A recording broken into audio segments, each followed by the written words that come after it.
Ibyo byose rero byarakozwe birangira ubuyobozi buje buhita bufata uwo musore buramujyana, nta kimenyetso na kimwe biriwe basaba, nta gusuzuma ngo barebe niba ibyo uwo muntu ari kuregwa ari ukuri. Rero byaje gutungurana muri uno mwaka turimo w'ibihumbi 2026 nibwo umurambo w'uno mugabo witwa Eric waje kugaragara, ndetse uyu murambo ugaragara uri muri hoteli. Ngira ngo nk'uko mubibona murabona yuko ino ari inkuru y'agahinda ndetse ni inkuru y'akababaro.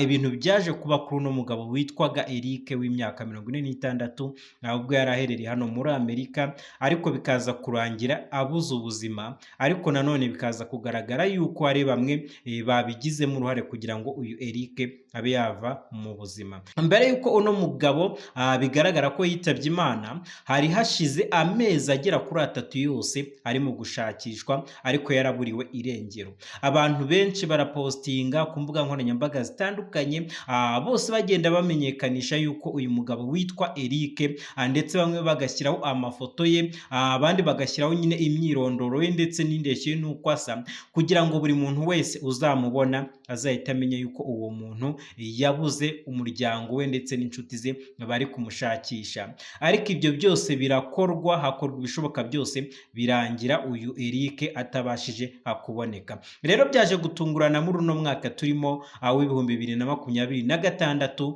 ku itariki 2 nibwo umurambo w'uno mugabo witwa Eric waje kugaragara, ndetse uyu murambo ugaragara uri muri hoteli imwe hano muri leta ya Washington. Ni ibintu byababaje abantu, ndetse byatumye abantu barushaho gutekereza cyane. Baribaza bati ni gute uyu mugabo yaba yarageze muri hoteli, ko tuzi yuko hoteli igira uburyo yakiramo abakiriya, ndetse buri mukiriya wasohotse akagira uburyo agaragaza cyangwa se ahabwa icyangombwa cy'uko asohotse muri iyo hoteli. None bakibaza bati uyu mugabo witwa Eric mu by'ukuri yaba yarageze muri iyo hoteli gute? Ikindi, kuki ubuyobozi bwa hoteli cyangwa se n'abashinzwe iby'amacumbi batakurikiranye ngo bamenye yuko hari umukiriya winjiye mu cyumba ariko akaba atakirimo kuboneka?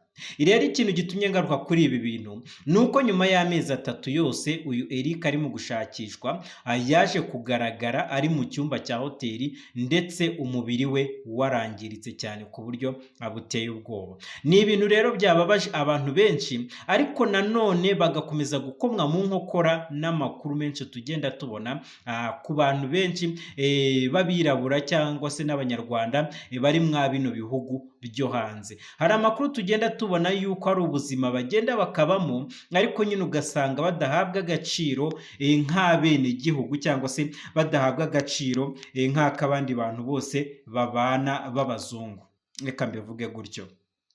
Kuko ni inkuru nyinshi twagomeje kugenda tubona, aho umunyarwanda umwe yari ari mwa kino gihugu hano mu Bufaransa, ariko ngo aza gufatwa nabi n'abaturanyi. Rero mu kutabaza kugira ngo arebe yuko ubuyobozi bwamurengera, ahubwo abaturanyi bavuga yuko uyu mugabo ngo ashobora kuba ari ikihebe, ngo ndetse n'indoro ye ngo iyo bahuje amaso babona ari kubakanga, ndetse bamwe bagomeza kumushyiraho ibyaha ngo yuko ngo ajya agerageza gufata abagore n'abakobwa ku ngufu. Ibyo byose rero byarakozwe birangira ubuyobozi buje buhita bufata uwo musore buramujyana, nta kimenyetso na kimwe biriwe basaba, nta gusuzuma ngo barebe niba ibyo uwo muntu ari kuregwa ari ukuri, ahubwo bitewe n'uko uwo mwirabura agira uburyo ahabwa agaciro gakeya ugereranyije n'umwenegihugu waho. Akaba ariyo mpamvu umwenegihugu akurega akantu gatoya bagahita baza kugutwara nta bimenyetso basabye, nta kintu na kimwe kigendeyeho.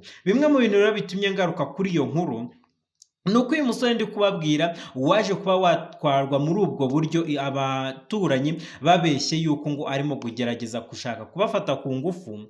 Uyu yaragiye afungirwa ahantu hatazwi, ariko nyine aza kuburirwa irengero, nawe biza kugaragara nyuma y'igihe umurambo we uri mu mugezi waratembanywe n'amazi, ndetse nta mutwe uriho. Ibyo ni ibintu byateje impaka kenshi cyane, ndetse abantu baribaza bati ko uyu muntu yajyanywe n'inzego zishinzwe umutekano, bavuga yuko ngo ashobora kuba ateza umutekano mukeya mu baturanyi, nyuma yaho akaburirwa irengero, none akaba aje kuboneka twavuga yuko atuzuye. Icyambere yabonetse yarapfuye, atakiri mu mwuka w'abazima, ikindi aboneka hari n'igice cy'umubiri we kitari kuboneka aricyo umutwe. Icyo gihe rero mu iperereza ryakomeje gukorwa nuko bamwe mu bari bakurikiranyweho kuba baratwaye uwo musore bavuga yuko bagiye kumufunga, bavuze yuko ngo basanze afite uburwayi ndetse ngo bakamwohereza ku bitaro, hanyuma ibyo bitaro nabyo bikaza gukora raporo yuko uwo musore ngo yaje gucika ibitaro bitewe no kubura ubwishyu.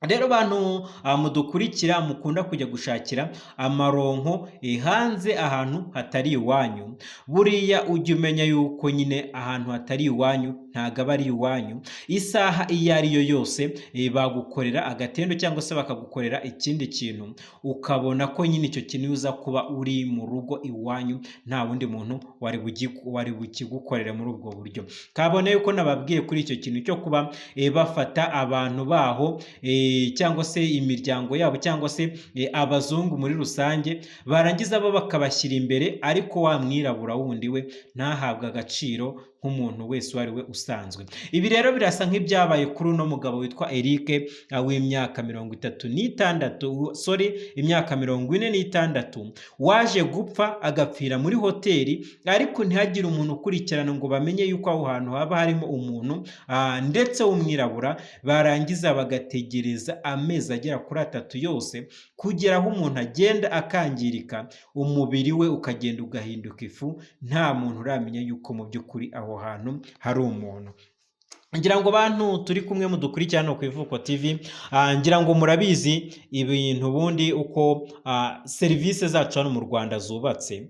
Nka hoteli wenda reka aba ariyo ntangaho urugero, iyo umukiriya yinjiye muri hoteli haba hari imyirondoro agomba gutanga ndetse akamenyekanisha n'igihe azasohokera, bityo icyo gihe cyagera atarasohoka hakaba hakurikiranwa bakamenya impamvu uwo muntu mu by'ukuri akiri aho ngaho, cyangwa se hakabaho n'ukuntu umuntu ashobora kujya muri hoteli ariko ntibagomeze kumenya ngo aherereye hehe, ngo uwo muntu mu by'ukuri ko atari kugaragara kuri reception cyangwa se no gusaba izindi serivisi ziri muri hoteli. Rero uwo muntu akaba yakurikiranwa kugira ngo bamenye aho aherereye, by'umwihariko bifashishije n'abandi bantu bamwakiriye bajya kumuha icyumba azaruhukiramo cyangwa se azaba atuyemo muri icyo gihe azaba akiri muri iyo hoteli. Rero nshuti bakunze mudukurikirana ku Ivuko TV, ngira ngo murumva yuko atari ibintu byoroshye.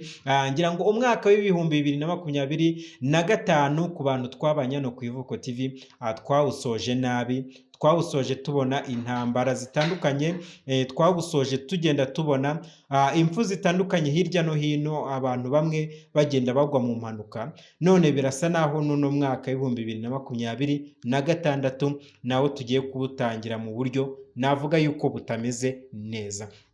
Rero mu gusoza ikiganiro cyanjye nabwira wowe tubana hano mu biganiro byacu bya buri munsi, wowe tubana umunsi ku munsi, ko wajya ugerageza byibura rimwe wenda ku munsi ukagerageza ugasenga, kuko bino bihe turimo ni ibihe bigoye ndetse ni ibihe bitoroshye, aho umwanzi Satani nawe abasaba ibitambo cyangwa se abashaka ibitambo ku bwinshi.